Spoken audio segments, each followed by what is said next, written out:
Faster than a fraudulent performance measure, stronger than a misplaced decimal point, able to leap complex compliance requirements in a single bound. It's Super Auditor!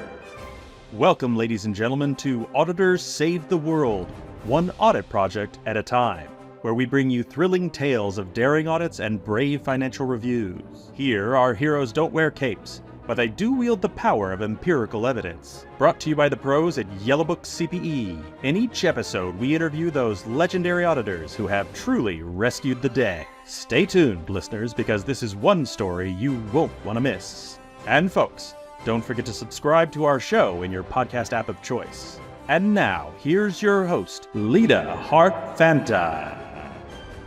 Stand by, champions of sound judgment and sensible metrics. The airwaves crackle with urgency as a seasoned veteran steps into the spotlight. When danger lurked in the lunchroom and uncertainty hid in the supply chain, one man answered the call. With first-hand knowledge of food safety gone sideways, he stared down risk itself and survived on nothing but Rice Krispies. Snap, crackle, resolve. This is Yves, a results-driven crusader with a thirst for truth. Yves charges into complex terrain others avoid. Food safety, cybersecurity, untraditional? Yes. Necessary? Absolutely. Interesting? You bet your last untainted serving of Canadian salmon. He's no partisan, no noisemaker. Yves asks the questions that matter and demands evidence that holds water. Not just how many boxes were checked, but what actually worked, what changed, what mattered. Because in Yves' world, outcomes guide decision makers, outputs don't get a free pass, and facts speak louder than talking points. So tighten your lab coats, lock down your metrics, and pour yourself a very carefully vetted bowl of cereal. Here comes Yves, measuring what matters, saving the world one result at a time. What was the subject matter? Food safety for aquaculture products. Ooh. And we did that audit in the early 2000s. So it was an emerging topic at the time. Mm-hmm. And the agency who's doing the work had just started dealing with this issue. They had kind of ignored it for a while, like many regulatory organizations, when they are confronted to a new issue, they are hoping that it's just a fad and it will disappear. But aquaculture for Atlantic salmon on both Pacific and Atlantic coast, sometimes people are confused. It's Atlantic salmon, but it's great for aquaculture. So it's also used on the Pacific coast where it's produced. And it was emerging as a new market at the time. And it was getting more and more popular in the supermarkets. And they decided that they had to deal with it at the time. And then I was with a food safety audit group. During that time, there was like a new experiment that they had started. So they took me out of the Office of the Auditor General of Canada, and I helped them with various audits. And this one was interesting because it was so new. So what was cool there is that I was the only auditor, actually, and they just assigned a microbiologist and a chemist to work with me. And so we had a small team, and we were told, just do your worst, go ahead, have fun, come back with a good audit plan and tell us what we should be looking at. Okay. So we started by looking at the science. I was with social scientists. I was with actual scientists, and they did a pretty good literature review of the science. And it was really helpful because at the end of the day, these food safety issues are based on science. It's either chemical toxic products, or there's microbiological risks as well of contamination and that kind of stuff. So we did a thorough analysis of all the risk, and then we came up with an audit program to deal with them. On the top of your head, can you tell me, because it's been in the press a lot, can you tell me what you think is the biggest risk for aquaculture to raising salmon? Well, I actually worked with Walmart for many years, and our case study in our class was food safety. Okay. So Walmart, their biggest issue was the rotisserie chicken that they sold could be not cooked properly or could be, cross-contaminate other foods. So we filtered through all the foods that Walmart sold and figured out it was about keeping it at the proper temperature and making sure it wasn't cross-contaminating other foods.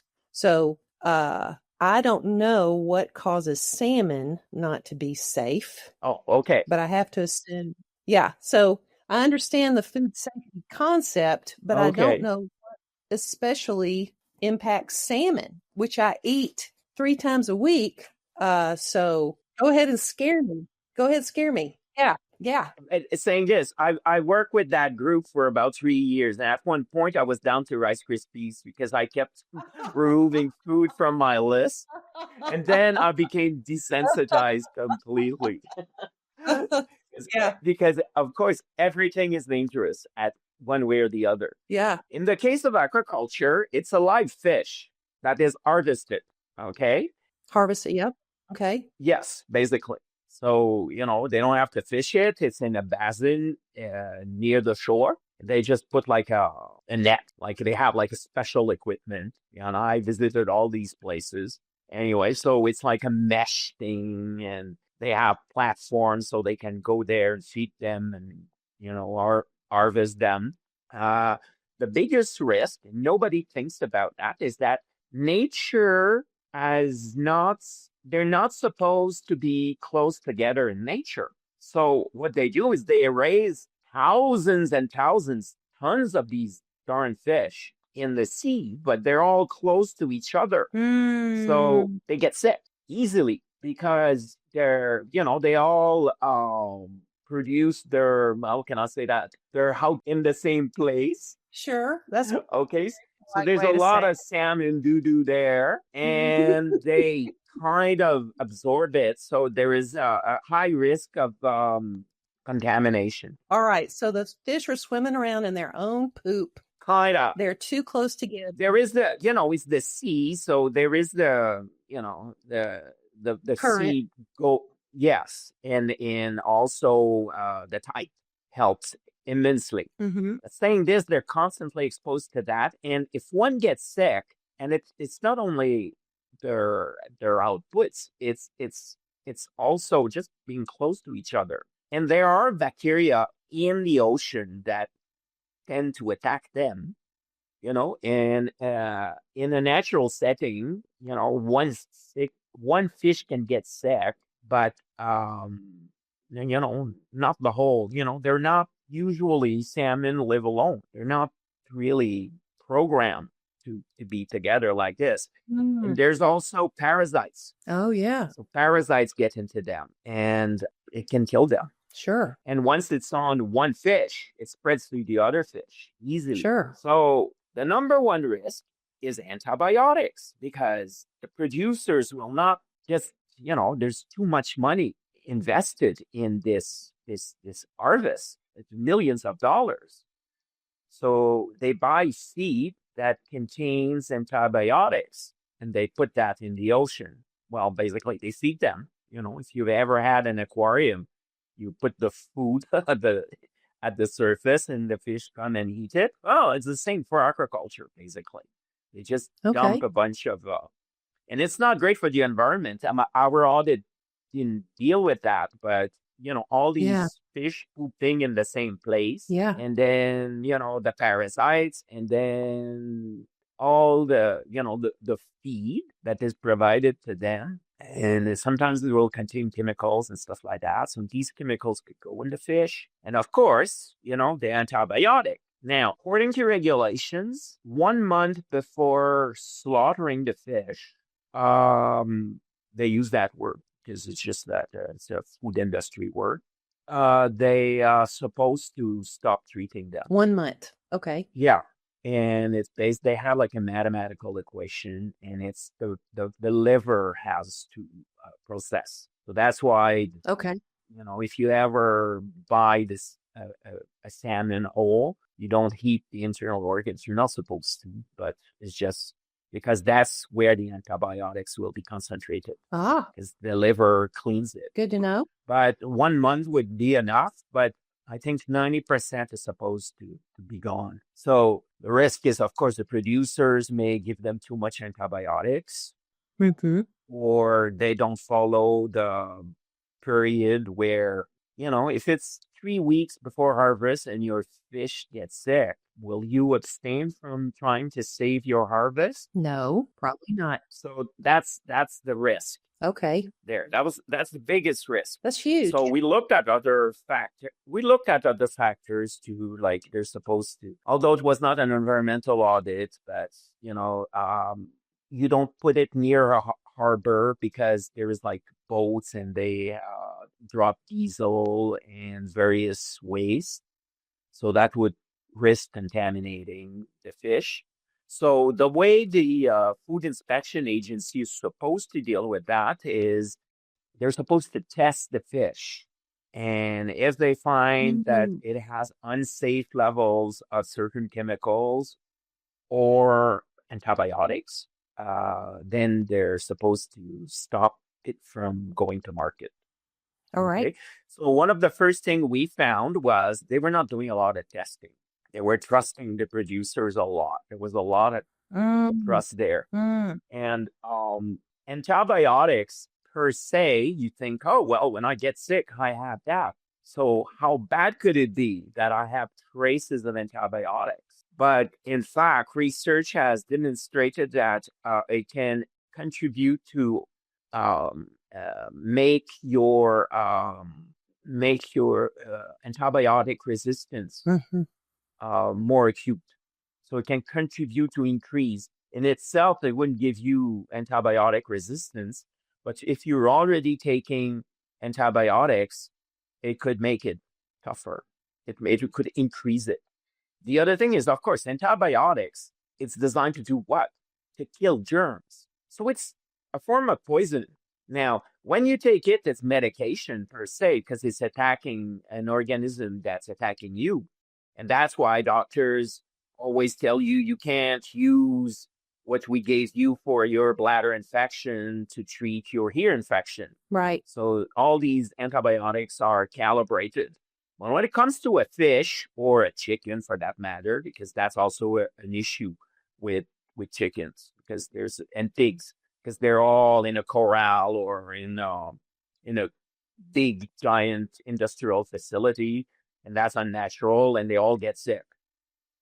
So everything you buy at the grocery store, at one point, it's been treated with antibiotics, and they use it as a prophylactic. They don't wait until the chickens are sick. They give it to them as a matter of course, because they assume they'll get sick because it's so unnatural. Okay. One thing they've discovered over time, it was not really a problem with aquaculture, but with chicken, they get bigger and fatter faster when they have antibiotics. And might be because the immune system doesn't have to work as much. And all their metabolism and energy is concentrated into getting fatter and more, bigger, which of course they don't have to feed them for as long to get to the exact size that they need to get them. Okay. Because modern it's interesting because modern food is all the food industry is fascinating because of that. Like every chicken has to be grown to a certain size and it can't exceed more than 1 ounce in one direction or the other, so that the machines don't have to be recalibrated all the time. So they just put them in those machines and it just processes them. All this to say that antibiotics is bad news and you don't want antibiotics in your fish. Right. Which is why, by the way, now, when you go to the grocery store, you will see they label it wild. Yeah. And some people are quite scrupulous about this, and that's the reason, is you don't want antibiotics in your fish. Saying this, I do eat it, by the way, because I also saw the lab results when they were done, and it's like a residue of a residue of a residue normally. So there's not like tons and tons in the meat. But, people who are, strict about these kinds of things, they don't even want to have those residues in their food. So they were not doing a lot of inspection. They were going on sites, so they were doing visual checks on the equipment, and they were looking at the feed that they were using, and they were asking them, of course, about antibiotics, but they were not doing a lot of testing. So we were not too sure how to tackle that issue. And we go to their headquarters at one point, and we start doing the interviews, and we kept talking about antibiotics. And they were kind of annoyed with us. And they said, yeah, we get those prescriptions. So in the regulations, it said that vets, because of course these prescriptions have to be issued by a vet. It's not like something you buy just from the feed company. So you have to get a vet. So the vet would come. Between you and me, I think it's just like a money printing machine for them. They just go there and then they issue, because it's an industry and they will need it. So Sure. it's great for them. I don't think they're like doing medical exams of the fish or anything like that. That was, the impression we got. Right. And we said, what do you do with those prescriptions? Because they were getting a copy of the prescription every time it was issued to a producer. And then they showed us all these filing cabinets. So it's the early 2000s. Nothing was digitalized. Yeah. And they were just like keeping this paper. And it was like lots of it, like a wall of it. Wow. And they were getting it. I said, when did you get that? And they said, well, they just mail it to us, and then we file them. And on the spot, because, we had to travel to go there to headquarters. So we didn't have a big window of opportunity. And we said, could we look at them? And they said, yeah, sure. So we looked at them, and they had been filed chronologically. So that's it. So it was just like as they were received, they would file them chronologically. So on the spot, I said, okay, let's look at the last 2 years. And let's pick every 10. Okay. And then, and that was it. So that was my sampling strategy for that one. I didn't have time to do anything too fancy. But it worked well because it was chronological. I ended up with a good representation of, because now I'm talking about antibiotics, but there's like 10 different ones. Some are safe, some are more risky. Some are more mild, some are more potent.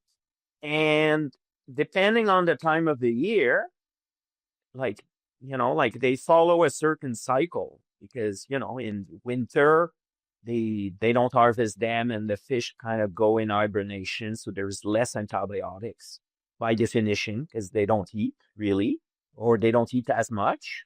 So that's what we did. So we came back and we had like boxes of this stuff, because, there were like thousands and thousands. And we couldn't scan them. We tried.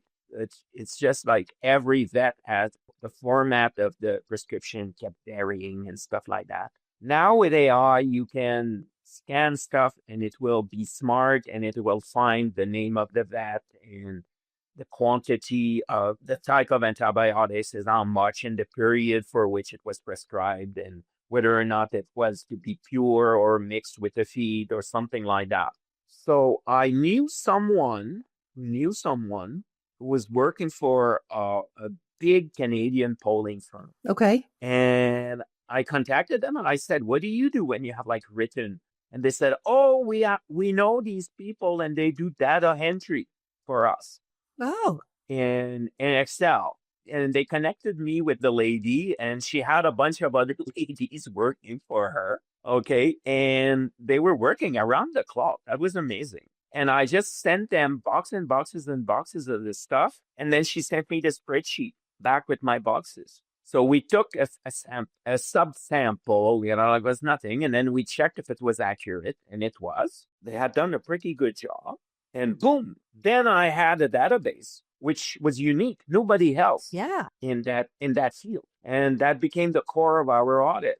Because then we could say, okay, how come, in this area, you should inspect more because they're using more stronger antibiotics. And like we have like a complete map. Like we were able to geographically break it down, West Coast, East Coast, and then the time of the year and the type of fish was mostly salmon. And yeah, like they were floored when they saw these results. They said, oh, how could you do that? Very easy. Data. Like you have the data.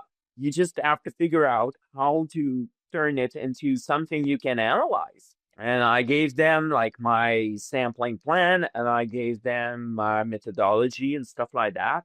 It turns out they were not too happy. They didn't want to see what was going on. So yeah, they even changed the regulations at one point. To be more lenient or more strict?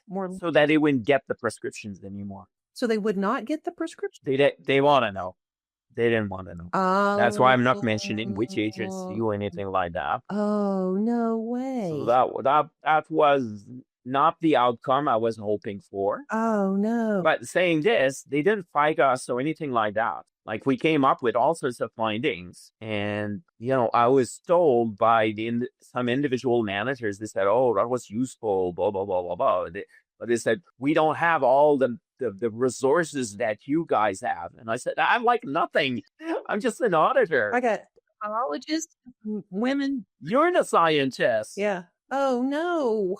Okay. So the results were that they just aren't tracking it at all. Did they increase their testing? No, at the time. Oh, no. At the time.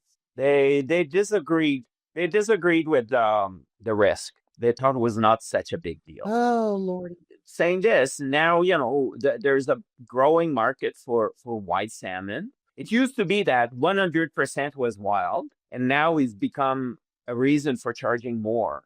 Mm-hmm. And in some ways, at least, it doesn't deplete the natural reserve of fish, the natural supply of fish.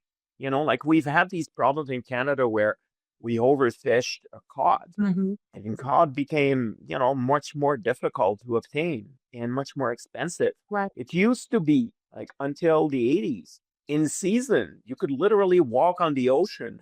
They used to joke about that, where you could literally walk on the ocean in Northern Atlantic in certain areas near Newfoundland. And, people had been fishing there since the 12th century. The Vikings were going there. And it was the most bountiful fishing resource in the world.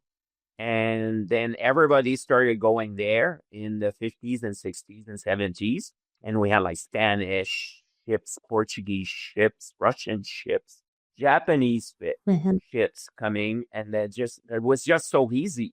Just putting your nets, and then you're bringing in the boat like tons and tons, and that's it. It's gone. Whereby when you do aquaculture, yes, it's polluting the seashore, but at least these are fish that were artificially produced in the sense of, they've been, they collect the eggs and they raise them. They're not depleting the natural resource. Yeah. Well, that's a good thing. Feeding everybody. So nowadays, I would have been probably using more AI and do, projections on, and do a little bit more sophisticated analysis and that kind of stuff.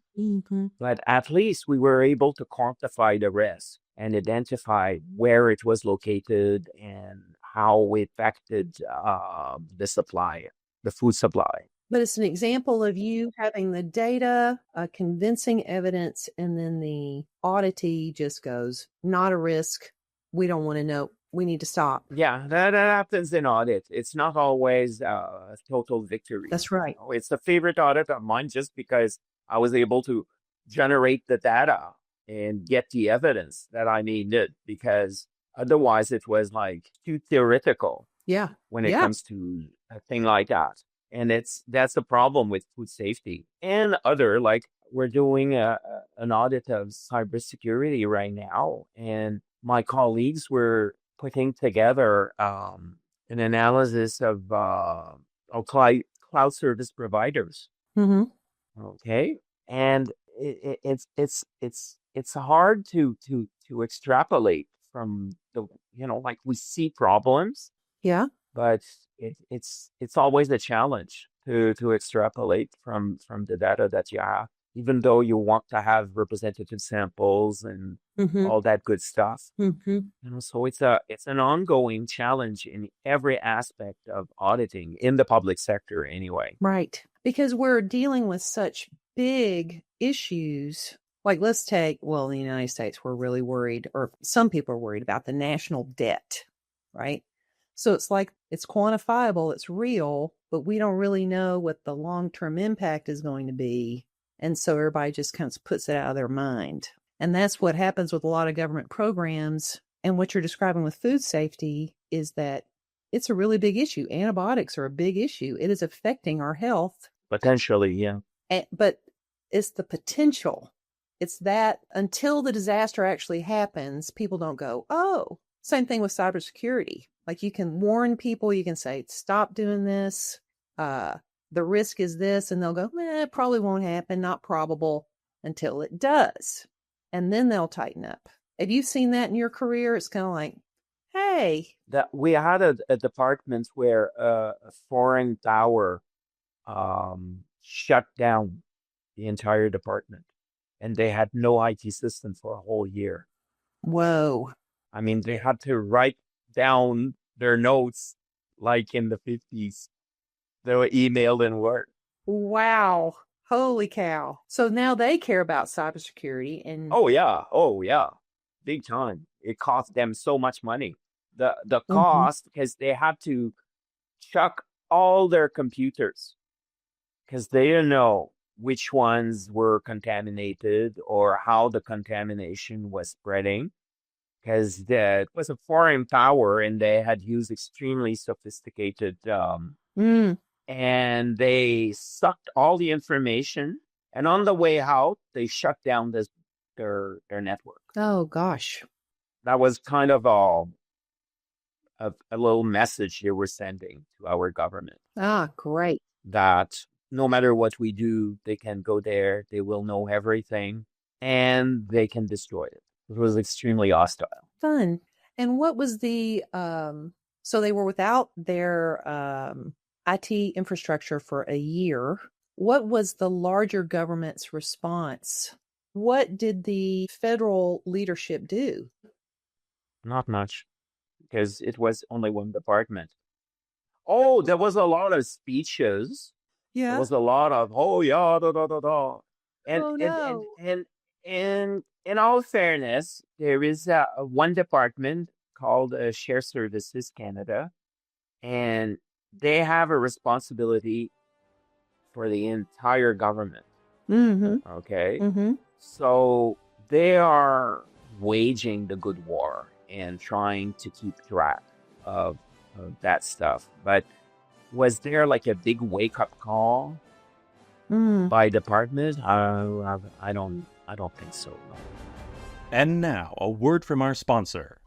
Today's episode is brought to you by Yellowbook-CPE, the heroes behind the jumbo bundle of self-study courses. With a 1-year subscription, you get access to over 180 hours of top-notch CPE content. Dive into thrilling tales of agile, IT auditing, fraud, and internal controls. All courses carry NASBA's quality seal, so you know they've got the superpower of trustworthiness. Just click the link in the description to sign up. And now, back to our story. My job is just to help the teams. You know, I have 38 years of experience now in auditing in the public sector, in the area of non-financial audits. So we just go project by project and we try to figure out a way of doing interesting audits that will move the ball basically and help improve services for Manitobans. And you were leading a audit support group at the government level, right? In Canada? At one point, I was Vice President Research and Strategic Initiatives at the Canadian Audit and Accountability Foundation. Okay. Tell me about that foundation. Like, who funds that foundation? It was founded by the Auditor General of Canada in the late 70s. Okay. And at the time, he had this vision of what was called comprehensive auditing. Comprehensive auditing was to be the convergence of financial audits, compliance audit, and management audits. Wow, that is comprehensive. And that would be like one field called comprehensive auditing. Okay. Now, it hasn't quite materialized, so that's why the foundation is no longer called the Canadian Comprehensive Audit Foundation. It's just called the Canadian Audit and Accountability Foundation. They have to rebrand at one point for that, but that was the origin. And then as Office of the Auditor General, were adopting what was called at the time value for money auditing. So basically anything that's not financial. The foundation helped support the creation of a performance audit function at the provincial level. Okay. The feds were kind of, at the time, Canada was basically the pioneer in this domain.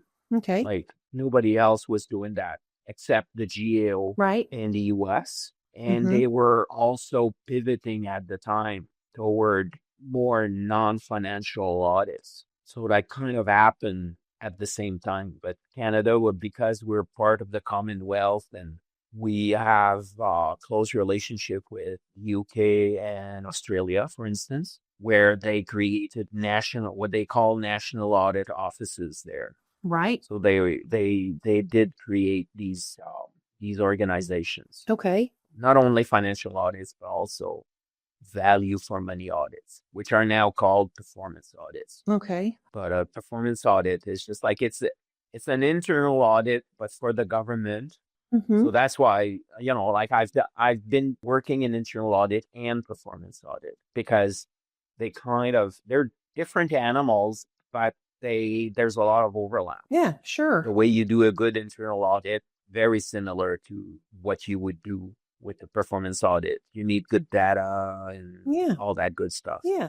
The only thing that really changes in an audit is the process of auditing is pretty much the same. Yes. You plan, you implement, you report, you follow up. Same thing. And then you got your subject matter and your criteria. And that's where I think, compliance audits, of course, have very nice, firm criteria, and financial audits do a little bit firm criteria. But performance audits is where it can get a little creative. Yes. Right. So with your fish example, your criteria was what? Like you took the data, you massage it, you saw trends, you saw too many antibiotics or whatever, but there was not a lot of law or regulation around it. And is that maybe why they rejected the risk because they didn't agree to the standard they were being held to? Does that make any sense, what I'm saying? No, the standards are in the law, and the law has regulations. All right.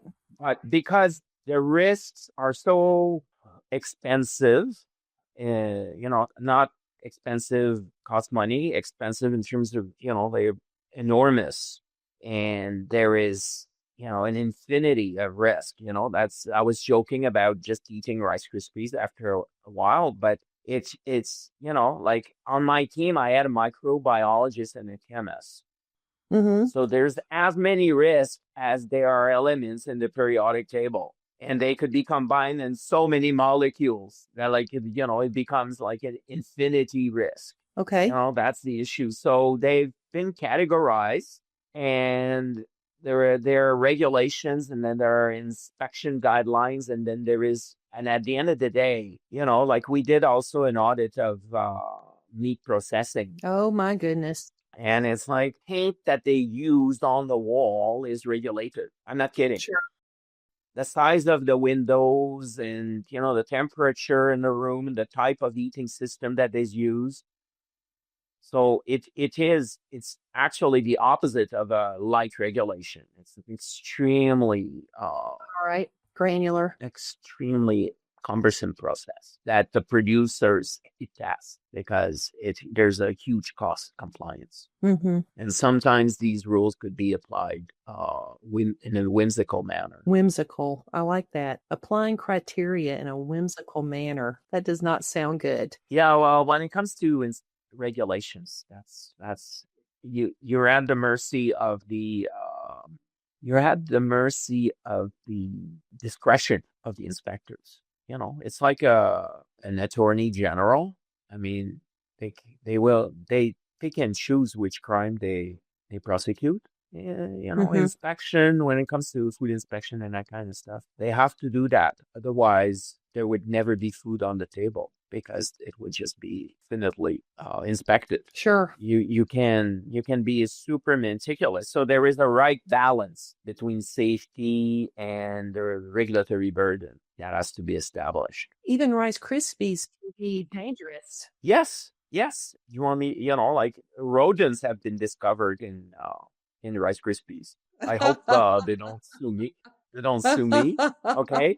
Did you know that in Canada and in the US, there is a certain amount of insects that are tolerated? Yes. Same thing in the US. Yeah. And in hot dogs. Okay. And it's like when I first saw that, I'm going, it's like, oh, I thought the tolerance was tolerance 0. And it's like, no, there could be a certain number of, and what kind of insects? And they said, oh, the regulations don't specify. So it could be any kind of animals with 6 legs. Well, what if you could point your team to look at what you think is interesting? Where would you point them? Like this food safety, this is a very interesting topic. Thank you very much for sharing that. But what's on your radar? Like I'm really concerned about plastic lately. That's like a big thing for me. I'd like to see something done around that. All of our woes as society could become topics for an auditor, right? So what's earning your interest? What's piquing your interest right now? Cybersecurity, obviously. Yes, we're in the process. It's interesting that you mentioned that because I'm leading the audit selection process in our office right now. Okay. And have like a comprehensive methodology to guide our professional judgment. Because at the end of the day, it's professional judgment. There is not a mathematical formula that you will put down in a spreadsheet and it will tell you what to audit. Right. But, and then of course you have to audit based on the resources that you have. Right. The expertise that is available within your office or that you could purchase or acquire. Right. Through maybe a consultant. And I'm a big believer in getting experts like that audit I was talking about. It couldn't have been done without having on the team people who knew what the issues were and they knew fish. They knew how to analyze the risk for that type of food and that type of product. And they were able to apply that to a new field because at the end of the day, what is risky and what is not. And, a fish is a fish is a fish. So it was essential to do the audit. And then is it something that is in the public domain because we're auditing the government? So what's in the mind of the citizens? And so, the provincial government provides health. We have Medicare in Canada, managed by the government. The government spends like billions of dollars just on that. So it's a natural candidate. Yes. For audits for us. And then of course there is like all the other risks, like, cybersecurity rates at the top of the chart. It's interesting that we keep talking about cybersecurity and it is a big risk. And we compile the results of a bunch of risk assessments done in North America, Mm-hmm. and it's invariably in the three top issues, often the top issue. Oh, And we were discussing among us, and we said, but is it really? It's interesting because there's like this cultural thing. And then I was talking about the department that got shut down. So yeah. that's not nothing. At the same time, it's like, is it the biggest problem? Right. I don't know. Oh, there's so many, right? There's foster children, there's healthcare, there's Yeah, like we're doing daycare right now, for instance. mm-hmm. Okay. And then we stuck with the issue of accessibility because the federal government is trying to encourage the provinces to provide subsidized daycare spots. Ah, So then the issue became accessibility. So we're looking into that. And we've done some interesting stuff with mm-hmm. forecasting the demand, and the department is doing something, and in order to check the quality of their measurements, we did our own and that kind of stuff. So this is something we're quite excited about doing. Okay. I think we'll be innovative. Right. So the office is really trying to break the barriers of a lot of these data analysis, Mm-hmm. stuff like that. That's the biggest challenge for auditors, I would say, right now. I mean, we're all talking about data analytics, and I will tell you, in my experience, the majority of auditors are still using Excel. Yeah, they are. It's Yep. we all talk about, and now everybody's talking about AI, and it's like you haven't. My reaction to that is like you haven't scratched the surface of data analytics, and now you're all about AI. Right. Anyway, That's funny. You skipped a step, a big step. well, Yeah. it turns out AI can actually help with that. Mm-hmm. We're working with Copilot right now, and it will generate spreadsheets and stuff like that. Mm-hmm. The biggest challenge right now is volume. Sure. All these LLMs, like people think, oh, it's free or it's just like modest amount on a monthly basis. Yes, but you only have so many tokens. And, we're doing audits with hundreds of contracts, for instance. And to analyze that is quite the challenge. Very difficult because it requires, programming in Python or having some sort of access to a superior LLMs. Mm-hmm. There are a few now on the market, but it's very expensive. Like a single license could be in the 3 and sometimes in the 4 and 5 figures range. Mm-hmm. And not all audit offices can afford that. Can pay for that kind of. Right. Yeah, sure, whenever. Oh, great. Whenever. I've been doing this since 2017. That has been my job, has been to just leverage my experience and try new innovative approaches. Right. Whether it's blockchain, using forecasting methods, using sampling in a creative way. Mm-hmm. Because, a lot of auditors with a background in accounting, they think they have nailed sampling because they can do dollar unit sampling. And DUS is useful for financial statements, but when you talk about, I don't know, vaccination rates or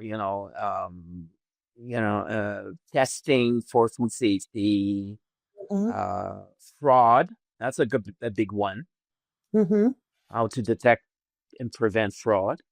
Mm-hmm. That's the AI has become very interesting into that. Another interesting area is organizational culture. Oh gosh, woo! You are opening a huge can of worms on that one. Yeah, we did a study at one point, and we identify a bunch of root causes. We wrote a paper on using root cause analysis. Yeah, and we found that culture was often the ultimate root cause for many of these issues. Sure. So now every auditor should be into using surveys and, looking at behavioral indicators and all that good stuff, doing qualitative interviews and connecting the culture with Mm-hmm. issues like cybersecurity, fraud, inefficiencies. Mm-hmm. When you start scratching the surface of these problems, it turns out, you would think, what does it have to do with cybersecurity? Well, it turns out that the human factor is enormous in cybersecurity. It's not only about, you know, the technology, it's about the human beings Mm-hmm. who are the incentives, Mm-hmm. or are too lazy, or this or this or that. So you go back to that. What are the core values of the organization? How are we selecting our employees? Do we take into account the fact that our employees change over time? You know, the biggest risk for fraud and cybersecurity as a twin issue is mm, white men in their 50s who are divorced because they're financially Strapped. challenged, Mm-hmm. and they feel that they've been cheated by society, and that, if they commit fraud, they're entitled to it. So a lot of and I remember it was a top policeman who was making a presentation to a bunch of auditors, and he said that's the group we follow the most closely. So, we keep talking about profiling, how bad it is, but when it comes to that issue, it's definitely working. You think big, you think societal issues, you're not afraid to tackle things that are not traditional. This is great. No, that's how you do good audits. You want to have audits that are relevant and interesting. Well, not everybody does, as you know, because I know you've worked with auditors all across Canada, and I know you know that's not true. People like to do what they feel comfortable doing. Yeah, I know. I've had my discussions with colleagues over the years, but the advantage of working for an office of the Auditor General is you get a lot of media attention Mm-hmm. when you pick the right topics, Mm-hmm. and a lot of attention from legislature, and a lot of attention from senior management in the government. So even when they don't like your audit, Mm-hmm. they feel compelled to try to address Mm-hmm. the issues. So I've been blessed like that, always very rewarding. Yeah. Like, and even on my example of the salmon, Mm-hmm. we pioneered a way of assessing the issue in that I hope had an influence later in terms of them being able, because they had the information, they just were not using it. Yeah. And even if they decided not to use it in the short term, in the long term, it just enlarged the pool of data that they could potentially use. Mm-hmm. And eventually it bears fruit. I've been doing this for 38 years. So, Mm-hmm. so I've seen Yeah. the long-term effect, like, in the early 90s, we were doing program logic models, which is like a clever way of representing, how the program is performing. Right. And now in the federal government, anyway, everybody's doing them. And they know the difference between an outcome and an output. Nobody Oh, did good. Yeah, back not then. back in the We 80s. would say, what are your outcomes? And they would say, oh, yeah, we had We 4 don't know. meetings last year. And it's like, no, that's not. That's just, it's an activity, Yep. you know? You're just busy doing we don't know what for what purpose, right? And now, the federal government, when it gives money to non-governmental organizations, they have to provide a result matrix where they identify short-term, medium-term, long-term impacts and how their outputs are going to be turning into outcomes and all that good stuff. And now it's regulated, and when they request the money, they already have to provide how they will be tracking your performance indicators and all that stuff. And 30 years ago, we didn't see that. Well, they tried that in Texas. We had a guy here named Wilson Campbell who went on to work for the GASB, and I worked under his direction at the Texas State Auditor's Office.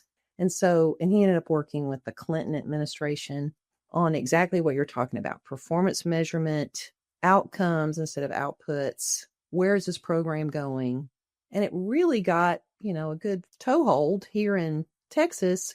But when the governors changed and it became more conservative, they ditched it all. Seen in the ideological spectrum, the reverse I've seen as well, where when the right-wing politicians are pushing for accountability, and then the left-wing politicians come in power and they're going, oh yeah, it's just a way of, slowing down. The good people are trying to do good and and they remove it. Right. So you can rationalize one way or the other. That's right. That's why I said over 3 decades, eventually it becomes ingrained that it's just a good thing to know what the heck is going on. And it's fun. It is. I like it. I like, working with the colleagues, working with the clients. Yeah. Helping people grow. Yeah. And learn. Like, it has everything for a professional. That's right. I find it very rewarding.